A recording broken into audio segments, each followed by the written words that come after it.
10 massive fighters you'd never see in the UFC. 10. Hongman Choi, a 7'2", 350-pound South Korean kickboxer and MMA fighter. Choi fought legends like Fedor Emelianenko and Mirko Cro Cop.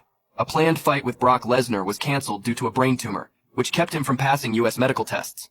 9. Zuluzinho, a 6'7", 350-pound Brazilian heavyweight. Zuluzinho was fed to Fedor in Pride and lost in just 26 seconds. His freak show appeal made him a draw in Japan, but he lacked the skills for the UFC. 8. Giant Silva, a 7'2" former Olympic basketball player and pro wrestler who turned to MMA. With a 1-6 record, his size was his biggest selling point, but he never had the ability for elite competition. 7. Akabono, a 6'8", 514-pound sumo legend who transitioned into MMA and kickboxing. He lost all 4 of his MMA fights, including one against Royce Gracie. His massive size made him a spectacle, but not UFC material. 6. Alan Karaev, a 6'7", 400-pound Russian sumo and arm wrestling champion who fought in Japan's MMA scene. He was knocked out by Bob Sapp and never developed a serious career. 5.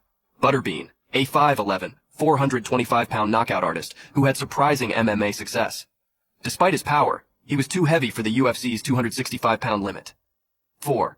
Bob Sapp, a 6'5", 330-pound former football player turned MMA fighter. Sapp became a star in Japan, but was known for quitting in fights, keeping him far from UFC interest.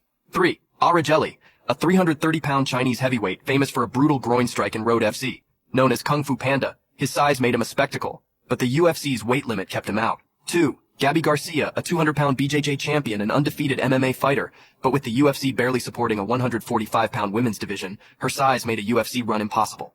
1.